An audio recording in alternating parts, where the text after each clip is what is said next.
Hello. Hello. Without a video, yeah, we can do that. Maybe it's better.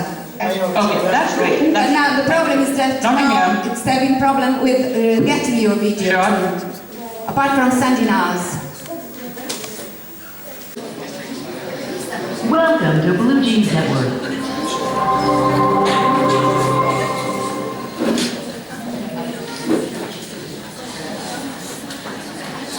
And also be connected to me over Skype. I think you are being heard very clear and loud. Okay. However, we will be able to see you once you gain the network, the bandwidth.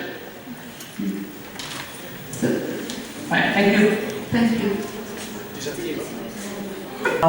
Almost settled. And I'm just waiting for Sidmouth to settle in. Her own personal story about her work, the challenges with her work, but also the amazing benefits of working in such an amazing arena, working and supporting women's rights. But before we get started, what I'd like to do is just to go over a few of our video conference protocols. Those of you who are veterans to video conferences already know these protocols, but there are many new students involved today. So I just want to make sure everyone's on the same page. Then we'll go quickly through the agenda so you know what to expect today. And then I'm going to give students at each school an opportunity, maybe one or two students from each school, to talk about why did you want to join the video conference today? Why are you so passionate about this issue? And then Natalie will have an opportunity to tell you about to work for women's rights. Unfair. Well, the women's rights have improved over the years, but when they didn't have these many rights, I thought it was... Thank you. Fantastic. Thank you so much, students from Dutchess, and we really National Women's Day. Thank you.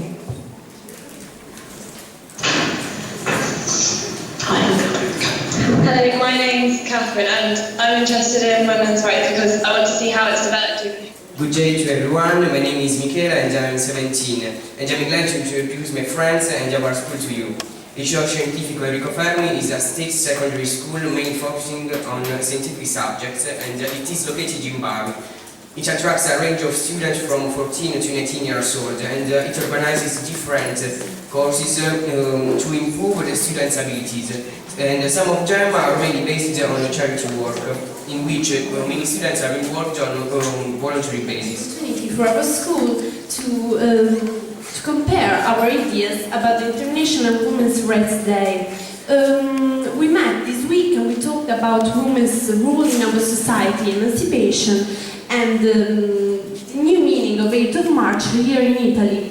We think that here in Italy, this day, people live this day such a mixture between Valentine's Day and Mother's Day. So we believe that in this way things can change and we can restore the real meaning of the 8th of March. To sensitize boys and girls is one of the main goals of our school. So thank you for your qualification. Today it is possible. Thank you for your attention.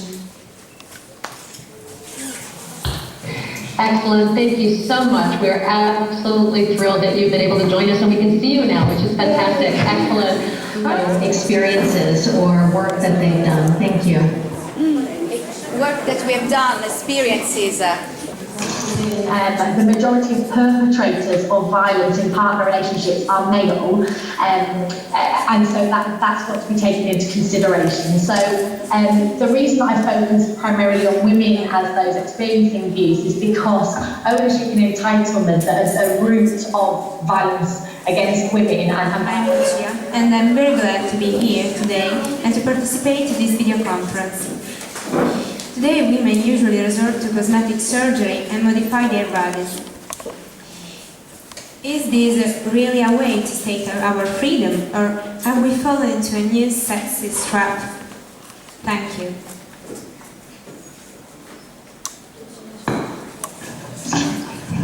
I think that's a really good and have some students talk from a very personal point of view. What motivates you to work for women's equality, women's rights, and to try and end the violence against women? Morning, Mrs. Collins. I'm pleased to talk to you. At school I've read an article of a Moroccan sociologist, Fatima Mernissi, who states that the size 6 in Western countries is a more violent restriction than the Muslim veil in Muslim countries when imposed by police. After this experience, I've paid more attention on women and men behavior, and I've noticed that men tend to make a lot of comments about women's physical appearance, while they shouldn't consider too much women as sexual objects. And I've noticed also that even those women who might be considered beautiful have problems with accepting their physical appearance.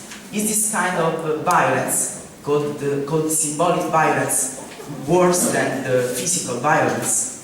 I think it's more hidden. I wouldn't say it's necessarily worse. I don't think we could say that somebody being raped is on the same kind of scale or to the same level as somebody feeling bad about themselves because of what the society says. But equally it is a form of violence, and I think it is really helpful to talk about it as a form of violence. My husband the other day said something about it in a news story that they're the same thing or on the same level, even though they do impact people similarly. You know, it's not like you're a girl, you can't do that. I mean, you won't let us play rugby, but don't. Yeah, thank you. Thank you so much. Let's hear from some students. Is there another one coming up? Okay. Challenge. Let's have a couple students there reflect on what is the... Because we already know what we go through. I think that'll not overcome the problem, but it'll address it and maybe reduce it. Thank you. I think they're both really good points. I think there's probably different perspectives on getting men involved in the fight. So there are kind of quite radical feminists who the lesbian, and that's because the decision makers and the policy makers and the people who decide what to do with it are often men or are often not educated enough about the issue. So there's a real issue of education. Thank you, Natalie. You don't mind? Not to put any pressure on you, but I really think it's about our female friends. Respect is just normal. Thank you.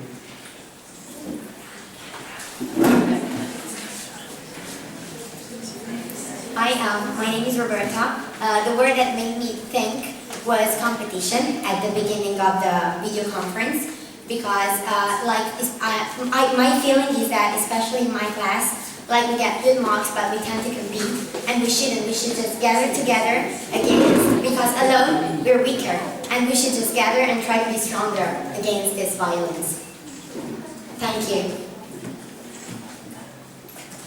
For sharing, and that hopefully it has an impact and will change the way you move forward, because it's all very well having a really good conference, but for me it's a really good conference if out of it comes really good action. If we just have had a nice conversation and we go forward and think, oh well that was nice, wasn't it, but don't achieve anything, that all of you were able to go forward. As I said, that'll be available on the website. If you do want to get in touch with me, I'm sure they can send any support to me as well. It's just really inspiring for me seeing younger people that you're passionate about this and want to see transformation. And it's only as each generation is given those opportunities and has that passed on to them that we can see change. And it's great, to hear how some of you talk about how your mums and dads have inspired you. It's just so great. And I'm just going to go home celebrating how many positive things I learned today. Continue it on there, but also please continue it in your own schools, in your faith communities, in your broader communities, because I think that's how things are really going to change. And I want to thank Sanjay, who has been in India and supporting us all the way along, making sure that everything worked out. And you're brilliant. We're so absolutely thrilled to have you part of this video conference today. It's lovely to work with you, and I hope that I'll get to see you again on other video conferences very soon. So at this point, I want you to open up your microphones and say...